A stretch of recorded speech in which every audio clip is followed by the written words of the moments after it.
Okay, well, my name is Martin Sachs, and I've been associated with the folk school now. This is my 47th year, and I walked into the Keith House in 1974 when Maggie and Gus Masters were the kind of co-directors of the school. Walked in the Keith House, and I knew I had found home.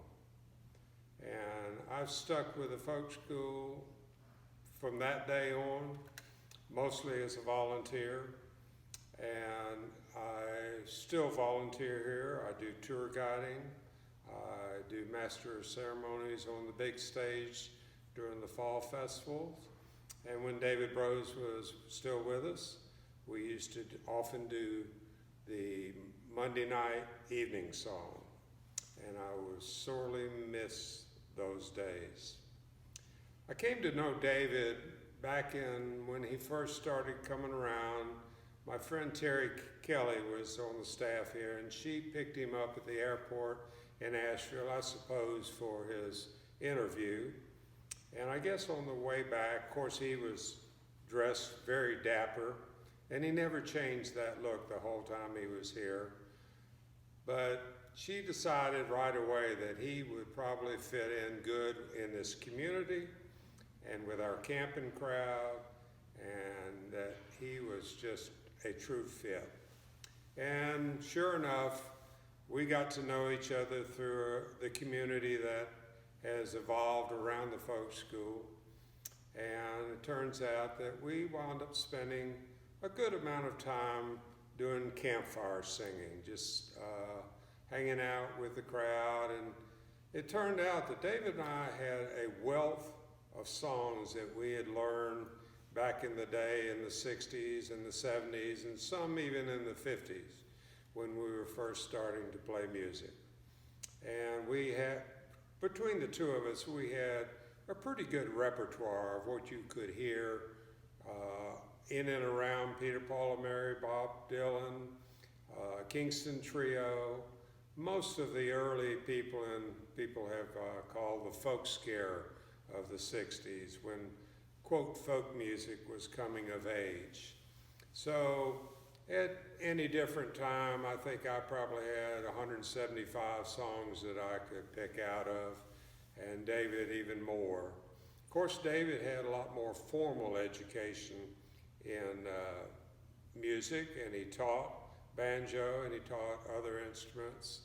And I learned pretty much the old-time way. I picked up a guitar, and I played with it until I figured out how I could play a few chords, and then slowly evolved a style which they call two-finger, and I could do pretty good rhythm. And I usually brought my own PA system, meaning that I could pretty much broadcast. And over time, it just seemed like David and I fit together. In some ways, we were kind of opposite. He was always very proper. I used to kid him about his monograms on his shirts and on everything else. And I was a little bit more rustic. But we fit together like two brothers. And over time, we played together almost 30-something years. And in that time, we developed a style where each one of us knew what the other was going to be doing. And we were able to keep audiences entertained and have them join us in the songs that they knew, and just generally have a good time in the hours that we spent. At one time, I came up with a name. We used to do something called the S'mores, and we would say, "Kids ask for us by name." So that was the name of the band, and he pretty much hated it because it sounded a little bit too common. Anyway, over the years, David and I had a remarkable friendship, both as friends and as colleagues and as musical partners, excuse me. And I could always tell if I missed a note or something because he'd give me that quick glance of shock. But anyway, I'd like to give you a couple of anecdotes about David, which the monograms just didn't really show all the sides of David. And this pertains to a certain concert that was here at the folk school, I believe on a Friday night. He and I would work together. He was definitely the announcer and the MC. And sometimes he would have me hit the tape recorder so we would record. So I'm out there in the coffee room, and the band that evening was a band from Asheville. And when he came out to greet them after dinner, all the male members of that band who were playing drums, all percussion, were stripped down to their waist. And David took one look at that, and he ducked back to the coffee room, and I'm almost sure he still had on his fedora. But when he came out with a cordless microphone into the room filled with the audience, he came out and the glow of white skin was incredible, because David Brose had also stripped down to the waist and to his fedora. And he said, tonight's entertainment is a group out of Asheville, and of course, most of the members of the audience were still howling for the contrast of David Brose, who was never seen without a tie, a suit, and a fresh pressed shirt.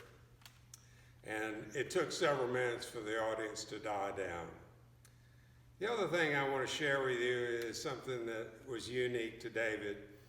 And whenever we would do evening song, we would always do 8 or 9 different songs, and we would invite the audience to join in with us.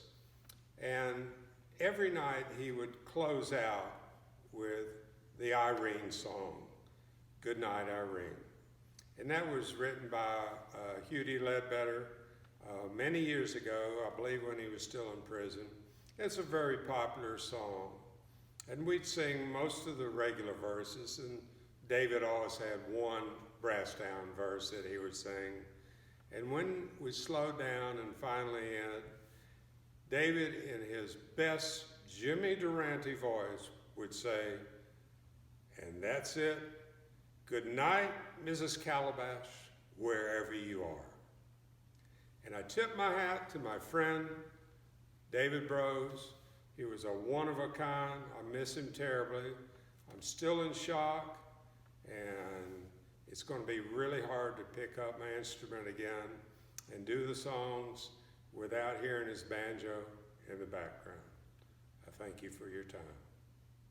Good morning, everyone. My name is Dave Peters, and this is my wife, Elizabeth, and we play together as the Nowbillies. Thank you for inviting us to be a part of this folk school memorial for David Brose. As some of you know, I lived in Brasstown for over 20 years, and David Brose and I became good friends soon after he started working at the folk school. We played together in a folk country band called Irons in the Fire and opened for the Nitty Gritty Dirt Band. In that show, he sang a funny song he wrote called the Bunny Rabbit Blues, which we're going to do for you today. I really like the song, and when I'm in the kitchen and Elizabeth walks by, oftentimes I'll belt out a line from Bunny Rabbit Blues.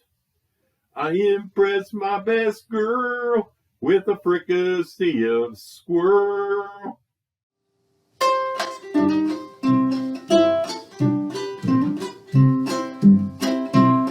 Well, it's Saturday on Shooting Creek, and I'm walking out the door. Gonna drive on into Hayesville, tell some jokes at Tiger Score. I stopped into that butcher shop just where the town square ends to see if they've got rabbit or some other furry friends. Now my grandpa was a German, dressed out rabbits through and through. Then he'd take 'em home to Grandma, who made Hass and Pfeffer stew. To teach my kid his heritage, I brought that rabbit home. Then I splayed it out, I carved it up, took the meat right off the bone. My kid don't think it's funny, I just stewed up old Bugs Bunny with some carrots, Some onion, sage, and pepper made it nice. But my kid who is a vegan through the kitchen door was peeking. Now he's got me eating tofu and that damned organic rice.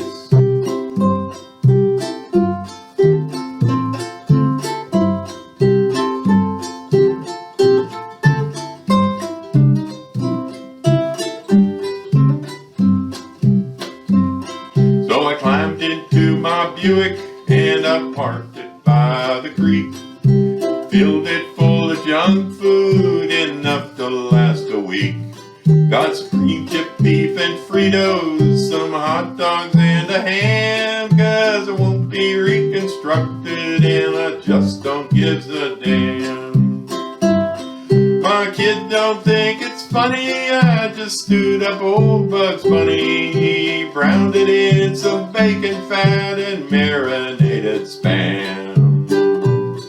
Gonna impress my best girl with fricassee of squirrel.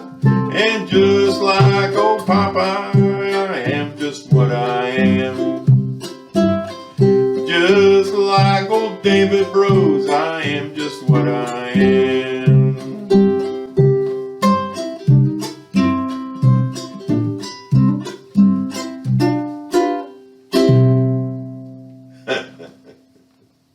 David Brose, I know you're looking down on us today. Thanks for all the music, and thanks for writing the Bunny Rabbit Blues. I wrote this song sometime between the first and second terms of President Obama, and to sort of express a little bit of hope that things would get better and folks could get along. And David heard it and at a rehearsal, and he asked me if he could perform it with someone. I don't remember who at the time, but I said, sure, that's fine. It's called Song Against the Dark, and here we go.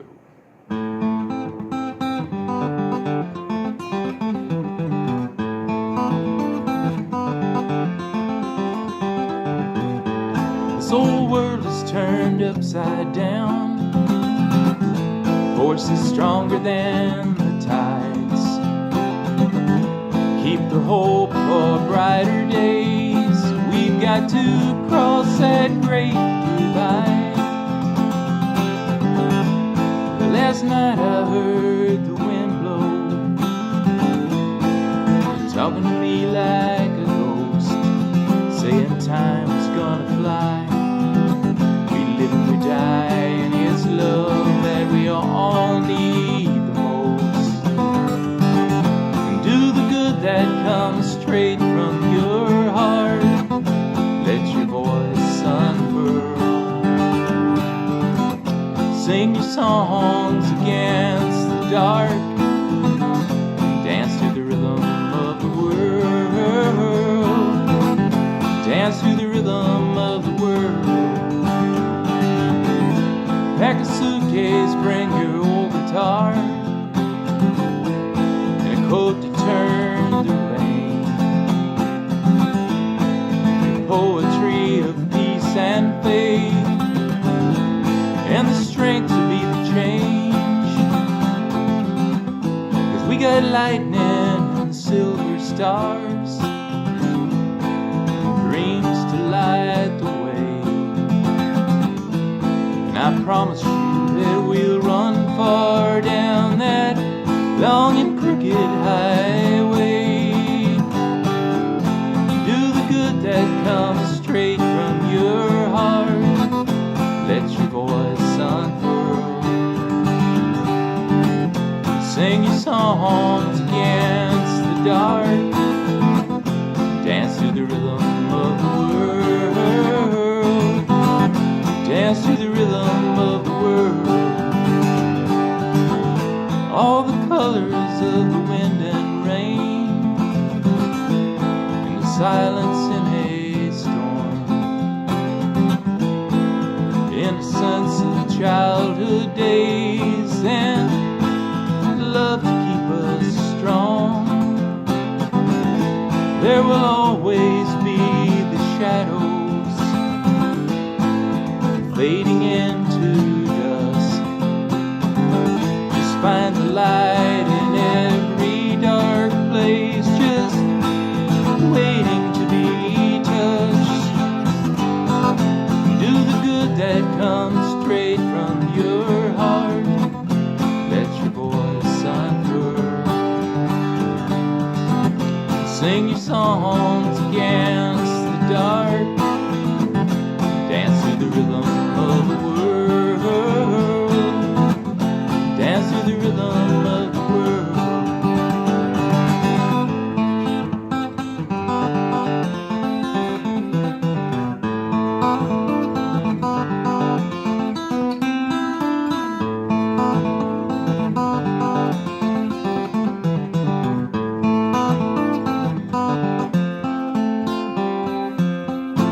Do the good that comes straight from your heart. Let your voice unfurl. Sing your songs against the dark. Dance to the rhythm of the world. Dance to the rhythm of the world.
Well, I'm Jan Davidson. I was director of folk school from 1992 to 2017. And when I got here, David Brose was already here. I'd been here for just a few days and was kind of starting to go around and talk to people and find out what the situation was. And we didn't play this quarter down there, and they asked me, you know, where are you from? I said, well, I'm from Murphy. And somebody said, well, you see there, they never get nobody local to run that thing. So that was set me into one part of understanding the place. And then when I was about to leave, they said, you got some, looks like you got some interesting people over there. I said, yes, we certainly have. We certainly have. I said, who's the one in the costume? And I somehow, it was like immediately knew who that was, because David was a man who walked through a world of shorts and flip-flops in finely creased trousers with shoes up to here, and always had a nice tie, cufflinks, of course. I mean, he cared about the appearance of himself, partly because it put people a little bit at ease, I think. They were, most of the time people would start talking to him, and pretty soon they would laugh. And after that, things were pretty relaxed. But even before I was here, there was Bob and David. They came in 1991. That's right. Yeah, I'm Bob Dausmer. I was coordinator of music and dance programs, and I had just started work at the folk school in 1991. It was Labor Day weekend, and I was asked to sort of show around this fella who was here for an interview for the folklore position, and that was David Brose. And so we had a good old time. We played some music, and it was a Friday night, so I took him down to Clay's Corner. It was in the beginning of September. It was probably about 95 degrees out, and David had on his tie and a long sleeve shirt. I think he might have even had a jacket on top of that.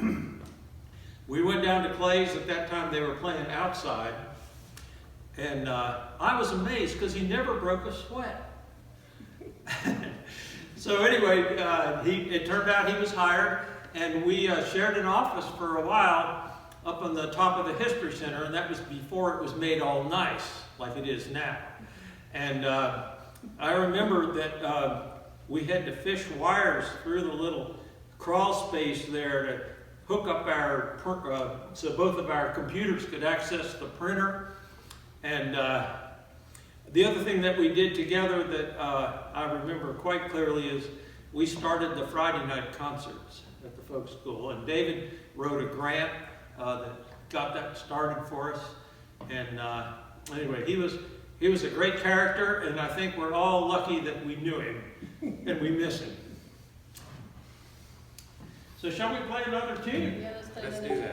that. I'm supposed to say I'm Martha Owen. I knew David too, mostly about hot peppers and how many cups of coffee he'd had and should he give up Coca-Cola. I think that was our main topics of conversation. And I'm David Light, and I had the pleasure of creating the folklore program years ago and getting funding from the National Endowment and the State Arts Council, and who would have guessed it would have led to David Brose in all his years here, but it was wonderful playing music with him. And you never knew what kind of instrument he was going to bring along with him. He had a phenomenal collection of guitars and banjos and African banjos, and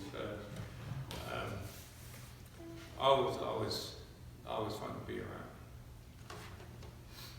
What's this tune? So we're going to play a tune that I think we used to play with David called Soldier's Joy.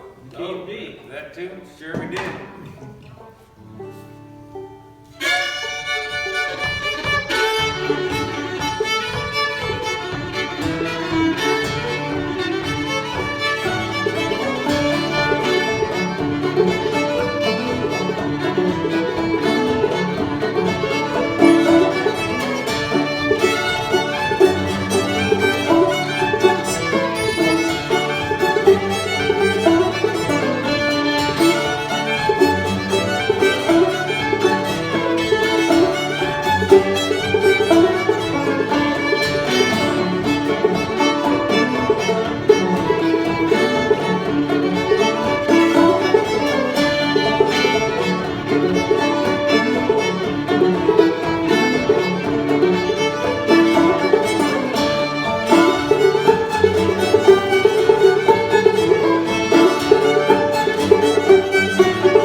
That's all, folks. Good morning. I'm Jerry Jackson, Executive Director at John C. Campbell Folk School, and it's been almost one full year since we all join hands on campus, or we sit around a table in the dining hall to experience the folk school. So we're really looking forward to returning to our regular class schedule on May the 2nd, and we hope to see you at the folk school this year. In the meantime, over the past year, we have had many experiences for people to take advantage of. So thanks to many of you who have done online classes, our on-campus workshops, or just simply joined us for Morningsong each Friday. And those challenges of 2020 will soon be behind us, but also another loss and a challenge that we had in 2020 was losing David Brose shortly after his retirement from the folk school. So I know many of you have experienced David throughout the years, either in Morningsong or a conversation around campus or in the dining room. And David's love for music and folklore has been evident at the folk school for a very long time. And David served 27 years, which is almost a third of the folk school's 95-year history. David has provided us throughout the years with many musical recordings, oral histories, and objects in the collection, which will serve us well for our 100th anniversary, which is quickly approaching and will be in 2025. I first met David in the summer of 2017 when I started working at the folk school. And David and I had many weekly meetings, and our first real project was the renovation of the History Center, which I'm standing in today.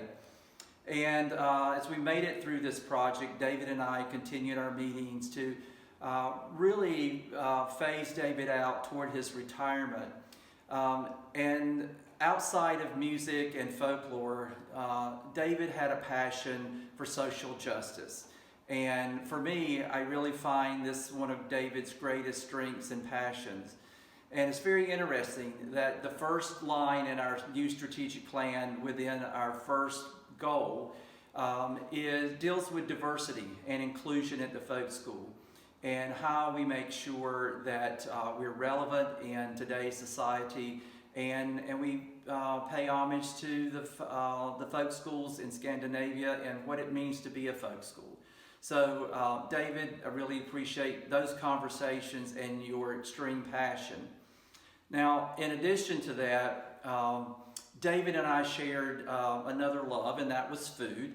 So probably the first couple years that I was at the folk school, I was almost certain that David knew my dining out routine. It was very seldom that we did not end up at the same restaurant on a Saturday night or for lunch on a Saturday. And so David and I quickly became food critics, and that would also, we'd share notes in our weekly meetings along with social justice and conversations and music and dance. But David will be greatly missed, but I'm most thankful that I was able to spend a short period of time with David, and many thanks to all of his contributions to the folk school and the country at large. He was really well known for his efforts with folklore. So David, wherever you are, I know you're enjoying great music, and cheers from the folk school. We are really glad to announce that due to many donations already, we have a fund that for our music and dance endowment, that those donations are going into, and if you would like to contribute to that endowment for the future of music and dance at John C. Campbell, please go to our Fund a Need page, and where you can contribute on the page. A couple easy clicks, and if you would like to honor David. So thank you so much for being with us this morning, and we look forward to a bright 2021, and we look forward to seeing you on campus in the very near future. Thank you.